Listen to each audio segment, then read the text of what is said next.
Good evening, everyone. I'm Minky Worden from Human Rights Watch and from the Board of Governors of the Overseas Press Club. I was fortunate to live and work in Hong Kong, and I follow developments in China very closely. I'd like to say a few words about the Overseas Press Club. We are in our 75th year plus. 79th year. We're in the 79th year. And we are dedicated to overseas reporting, to freedom of the press, and to journalist safety. I'm also a proud member of PEN, which is one of the most effective advocacy groups defending the freedom to write around the world. We're having this panel discussion. We've convened it at a momentous month for China when Xi Jinping has made himself president for life. You all may have noticed that. And whatever your views on the wisdom of such a move, the decision by the National People's Congress this week has real-life policy implications for human rights and free expression on the internet and everywhere else. The new report that we're here to talk about today, and I'll hold it up. It's a thing of beauty. It's got a socialist, realist, Chinese woodcutting on the front. The report we're here to talk about today documents important trends for social media in China, which the report describes. These trends are the internet and social media in China is tightly controlled, but also thriving. And we'll talk about some of those contradictions today.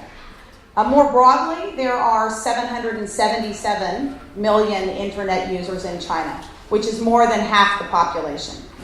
One of the points that I'd like to make is that the right to free expression is the same whether you are online or offline. But due to China's Great Firewall, a lot of the world does not have a window into what happens in China, and China does not have a window into a lot of what happens in the world. So due to constraints on what Chinese citizens or netizens can see and read, the censorship that is pervasive is also actually invisible. That is, you can't look for something you don't know is missing. So this report is a terrific companion to PEN's excellent 2006 report, Darkened Screen, which was about constraints on foreign journalists in China. 2016, yes. 2016 report. I'm going to introduce our panel first and then finish with James Tager of PEN, who's going to introduce the findings of the report, focusing on the technological, legal, and ideological trends in China today. And then we will go to a discussion with our experts and open the floor to questions from the audience. And I see several specialists on internet censorship in China as well as former foreign correspondents. So first we'll go to the intros. In the center we have Kaiser Kuo, who is the co-founder of the Sinica podcast. I recommend you sign up for it. And the former director of communications at Baidu. Before that, he was a journalist with Red Herring and China Now. Towards the end, we have Alexa Olesen, a writer who covered China for 8 years as a correspondent for the Associated Press and spent more than a decade living in Beijing. She recently collaborated with the International Consortium of Investigative Journalists on the Offshore Leaks China report. Ed Wong, here to the right of Kaiser, or to the left of Kaiser, was an international correspondent for the New York Times and is now a Nieman Fellow at Harvard University. He served as the Beijing bureau chief and China correspondent from 2008 to 2017, and earlier the Iraq correspondent. He joined the Times in 1999 and has reported for the Business, Metro, and Sports Desk before going overseas. Clay Shirky on the end is on the faculty in Interactive Media Arts at NYU, Shanghai, and is the author of 2 books on social media, Here Comes Everybody and Cognitive Surplus. Finally, James Tager, Senior Manager of Free Expression Programs at PEN America, is going to talk us through the findings of the report. Thank you, James.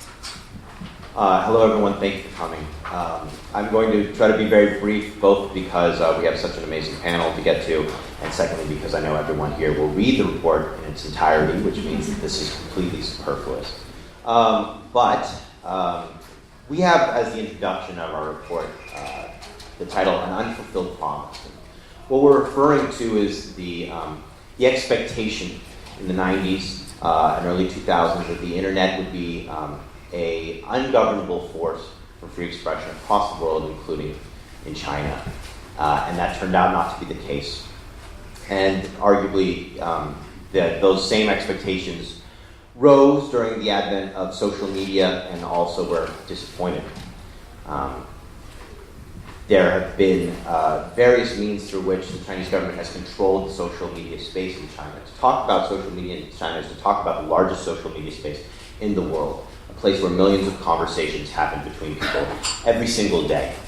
But through legal and regulatory means, through technological means, and also through ideological ideas, the Chinese government has controlled effectively the space for conversation within social media in China. It has controlled it to make sure that there is a limit to the potential for collective action, a limit to the potential for dissenting opinions, and a limit to the potential for social conversations that the government cannot otherwise control.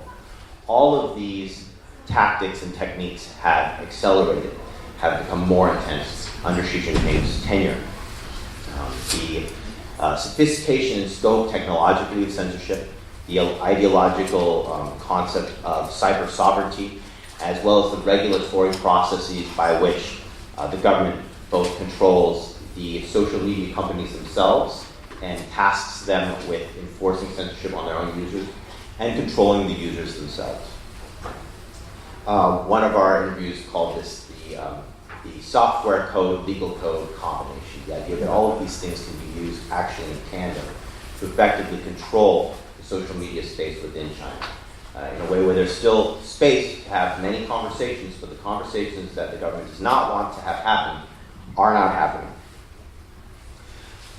For almost 100 years, we at PEN America have been essentially a writer solidarity organization, and we wanted to look at how these issues affect writers, artists, and other creatives. What we found is when you have a government that is trying to control the potential for collective action, trying to control the potential for societal conversations that are outside of their reach or outside of their ability to guide, then writers, artists, and other creatives are kind of the first people in the crosshairs because they, by definition, are trying to galvanize societal ideas. Societal conversations are trying to stimulate these conversations.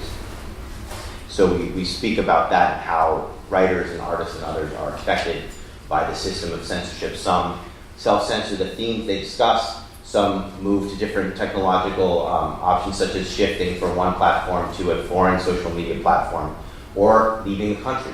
All of these are ways which they try to maintain their abilities to speak, but all of these are successes for the censor because it is a way that they limit the artist or the creative or the writer's audience. This is a timely report, if we may pat ourselves on the back humbly, for two reasons. Number one, because we are seeing increasingly Western social media companies, specifically in Western internet companies more generally, looking to enter the Chinese market space, or in some cases re-enter the Chinese market space, in ways that are sometimes less than fully transparent, in ways that are one foot in, one foot out. And there is this open question in society today whether it is possible for Western social media companies to re-enter or enter the Chinese space without becoming part of the censorship process, without enabling it, without facilitating it. Pages of this report will help reveal why we believe that's not possible and why we have serious, significant concerns that any company trying to enter this space will enable and facilitate censorship of Chinese users and other human rights concerns as well. Finally, days before this report comes out, we of course have President for Life, Xi Jinping, or more specifically, the last legal roadblock to that possibility being removed. A president for life is a cyber sovereign for life. And this concept of cyber sovereignty, this ideological concept in which China positions itself as a regulator of the internet without political vision, but rather as this regulatory concept to deal with cyber security, to deal with fake news, to deal with all these issues of global significance, global societal significance, that this is a healthy idea, that this is a neutral idea, instead of, in ways that we discuss in this report, as ways to ideologically justify widespread censorship. And the concern is, as we continually have these conversations on a global level, how do we deal with fake news? How do we deal with cybersecurity? That this will seem an enticing or even a normal option. But we worry that it is a poison pill that will be used as a justification for censorship around the world. And that's why we believe that this report is particularly timely at this moment. Thank you so much.